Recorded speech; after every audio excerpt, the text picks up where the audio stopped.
Viewer discretion advised. This video contains gratuitous use of profanity and uncomfortable pauses to compensate for lack of professionalism and original thought. Viewer discretion advised. All right, so get this. We're diving into a first-hand account of a futuristic city.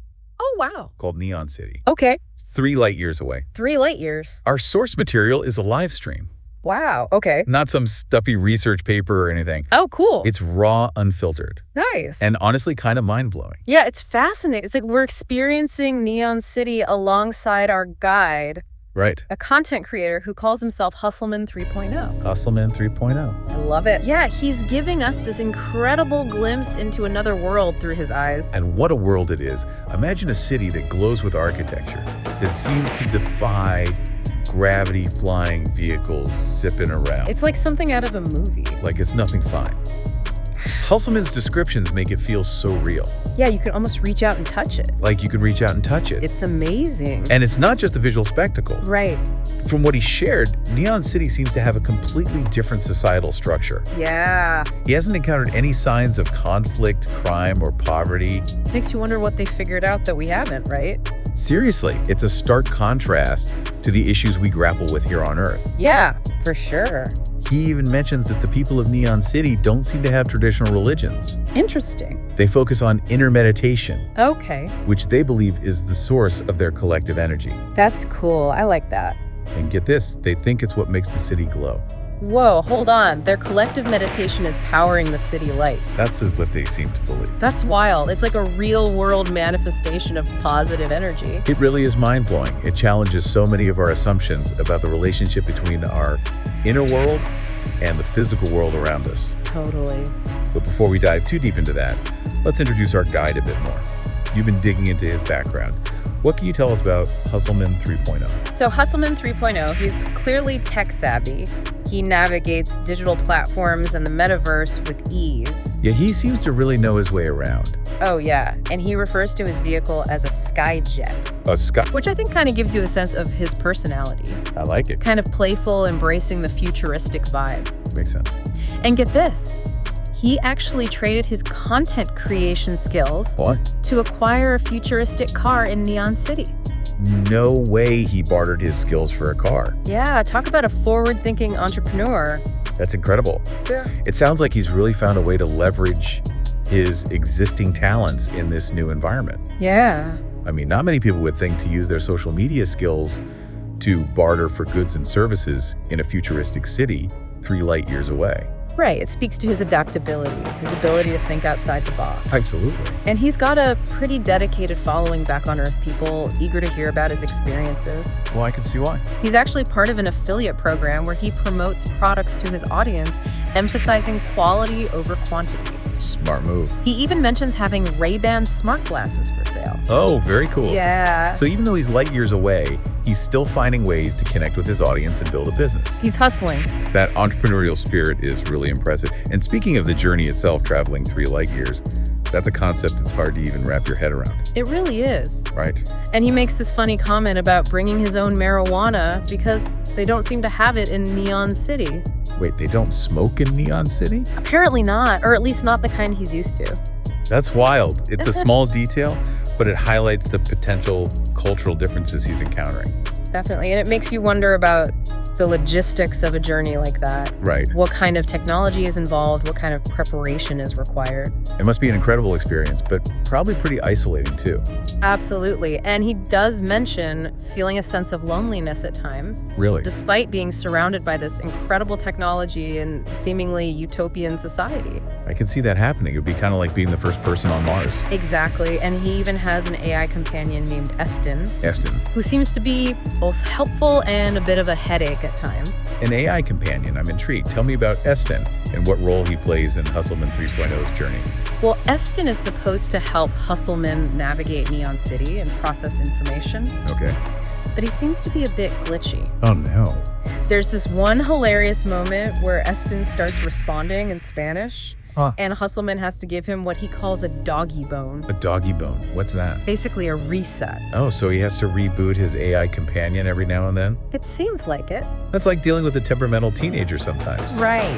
It makes you wonder if even in a futuristic city like Neon City, technology isn't always perfect.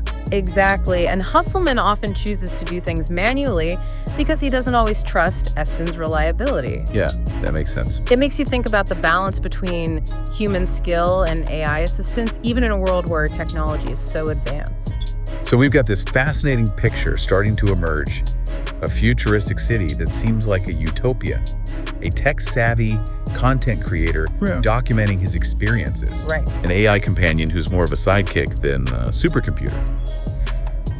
Where do we go from here? What are the key things we should be looking for as we dive deeper into Hustleman 3.0's live stream? I think we need to look beyond the surface. Yes, Neon City is visually stunning, Oh yeah, but what are the underlying social structures that make this harmony possible? good question. How does their collective consciousness influence their reality? Right. And what can we learn from their approach, even if we can't replicate it exactly?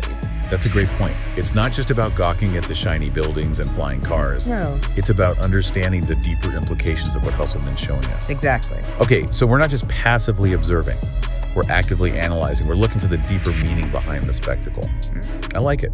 Let's dive in. What stands out to you from the first part of Hustleman's live stream?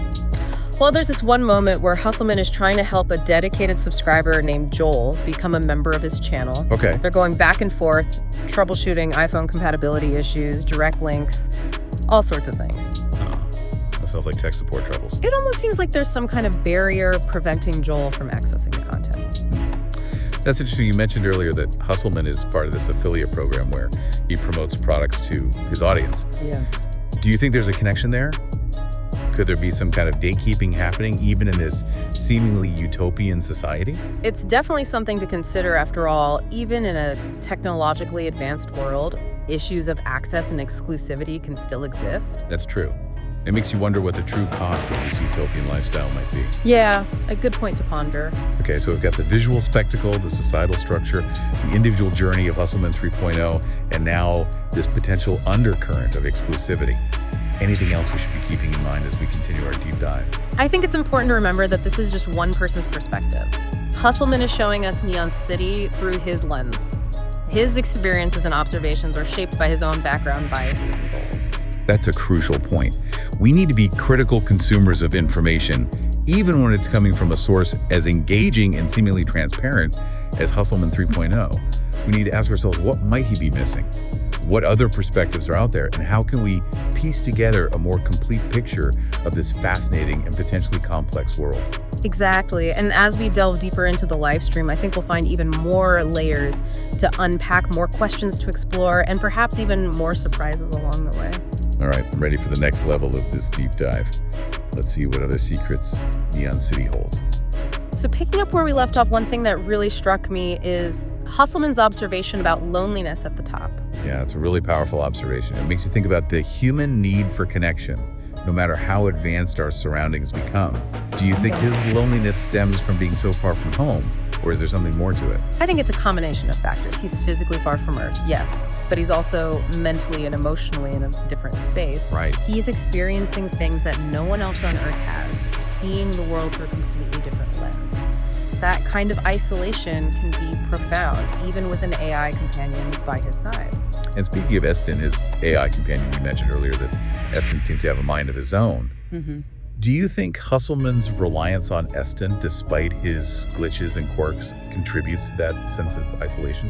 It's possible there's this interesting dynamic between them. Eston is supposed to be this advanced AI capable of providing information and assistance, but he often falls short. Yeah. Hustleman ends up doing things manually, relying on his own skills and intuition. It's almost as if he's choosing to maintain a sense of agency, even if it means things take a little longer.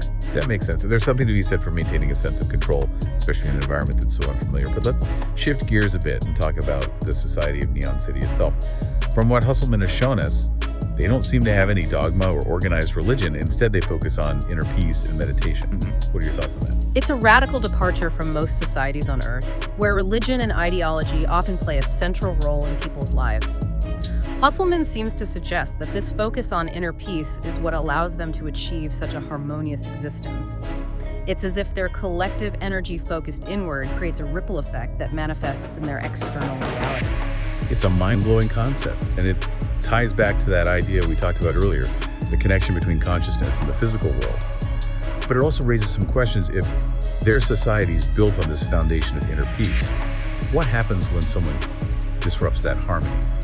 Do they have any mechanisms for dealing with conflict or dissent? Those are excellent questions, and unfortunately, we don't have a lot of information to go on yet. Hustleman hasn't encountered any overt signs of conflict, but that doesn't mean it doesn't exist. It's possible that they have highly developed methods for resolving disagreements peacefully, or perhaps there are subtle social pressures that maintain conformity. It's like we're looking at a puzzle with some pieces missing. We see the beautiful picture on the box, this seemingly utopian society, but we're still trying to figure out how all the pieces fit together. Exactly, and I think that's part of what makes this deep dive so compelling. We're not just observing, we're actively trying to understand a complex and potentially nuanced culture. We're looking for clues, piecing together information, and forming our own hypotheses. And speaking of clues, there's that incident you mentioned earlier where Hustleman was trying to help his subscriber Joel become a member of his channel. They were running into all sorts of technical difficulties, and it almost felt like there was some kind of invisible barrier preventing Joel from accessing the content. What do you make of that? It's a curious detail on the surface. It seems like a simple technical glitch, but it could also be a sign of something deeper. We know that Hustleman is part of an affiliate program where he promotes products to his audience.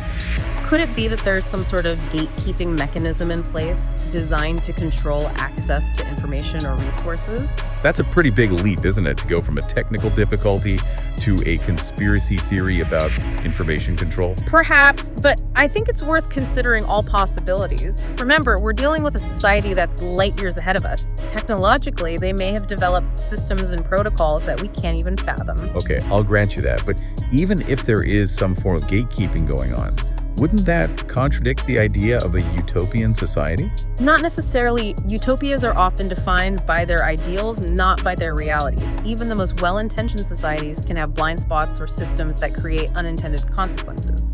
So you're saying that even in a place like Neon City, where they seem to have achieved so much, there could still be underlying issues of inequality or control? It's definitely possible. Remember, we're seeing all of this through Hustleman's eyes. He may be missing certain nuances, or his own biases might be shaping his perception. It's up to us to critically analyze the information he's presenting and try to piece together a more complete picture. I'm starting to see why you call this a deep dive. It's not just about taking in the sights and sounds, it's about actively engaging with the material, questioning assumptions, and exploring different perspectives. Precisely. And as we continue our analysis of Hustleman's live stream, I think we'll uncover even more layers of complexity, more intriguing details, and more questions that challenge our understanding of what's possible. All right, I'm ready to go deeper. What else have you noticed that we haven't discussed yet? What other mysteries are hiding beneath the surface of Neon City? Well, there's this one moment where Eston Hustleman's AI companion mentions something about an underground network beneath the city. He says it was built by the original founders of Neon City, and that it contains ancient artifacts that could hold secrets about their past and future. Wow, an underground network, ancient artifacts, secrets of the past and future. This is getting more and more intriguing by the minute. What do we know about these artifacts? What kind of secrets might they hold? Unfortunately, Eston's comments are pretty cryptic. He doesn't go into detail about what the artifacts are or what kind of information they might contain, but he does say that they're incredibly powerful and that they could potentially change the course of history. Okay, so we've got this mystery within a mystery. A futuristic city built on top of an ancient network with artifacts of unknown power hidden beneath the surface. It's like layers upon layers of intrigue. Do you think Hustleman will explore this underground network? Will we get to see these artifacts? I'm not sure. Hustleman seems more focused on experiencing the city as it is now, on connecting with the people and understanding their culture. But who knows, maybe his curiosity will get the better of him and he'll decide to venture into the unknown. I hope so. I'm on the edge of my seat here waiting to see what happens next. This deep dive has been full of surprises so far. You know, as we've been unraveling Hustleman's journey, it's hard not to be struck by the sheer ambition of it all. Absolutely. Traveling 3 light years to reach Neon City, it pushes the boundaries of what we consider possible. Exactly. It makes you wonder what lies ahead for humanity as a whole. Could we be on the cusp of a new era of space exploration and interplanetary travel. It's certainly within the realm of possibility. Hustleman's like a modern-day pioneer venturing into uncharted territory and showing us what might be achievable. He's paving the way for others to follow. And he's not just exploring, he's documenting his experience of building a community and even engaging in entrepreneurial ventures with his affiliate program. He's really blurring the lines between explorer, entertainer, and entrepreneur. It's a fascinating blend of roles. He's not just passively observing, he's actively shaping his experience in Neon City and sharing that journey with his audience back on Earth. It really challenges the traditional notion of exploration, doesn't it? He's not just there to collect data or plant a flag. He's immersing himself in this new world, interacting with its people, learning their ways, and even finding ways to contribute to their economy. It speaks to a certain resourcefulness and adaptability, a willingness to embrace the unknown and make the most of every opportunity. And let's not forget the raw honesty of his experience. He's not shying away from the challenges or the moments of loneliness. He's sharing both the highs and lows, which makes his account all the more compelling. It creates a sense of authenticity and transparency that resonates with his audience. They're not just seeing the polished highlights, they're getting a glimpse into the real human experience of venturing into the unknown. Which brings us back to that question we posed earlier. Would you choose to journey to Neon City knowing that it might mean leaving everything behind on Earth? It's a question that goes beyond the allure of advanced technology or utopian living. It's about weighing the potential rewards against the sacrifices, the excitement of discovery against the pangs of isolation. What are your thoughts, having delved so deeply into Hustleman's experience? What aspects of Neon City resonate with you the most? For me, it's not so much the specific details of their technology or even their societal structure. It's the sense of possibility that permeates their culture.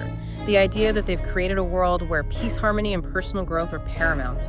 I see that it's a reminder that we have the power to shape our own realities, to create societies that reflect our values and aspirations, even if we can't replicate Neon City exactly. It serves as a source of inspiration, a glimpse into what might be possible if we dare to imagine and strive for something different. And that, I think, is the ultimate takeaway from this deep dive. It's not about providing definitive answers or prescribing a specific path. It's about sparking curiosity, encouraging critical thinking, and inspiring us to envision new possibilities for ourselves and for humanity as a whole. Well said, and perhaps that's the most important question we could leave our listeners with. What would your journey look like in Neon City? What skills would you bring? What challenges would you embrace? And what discoveries would you make?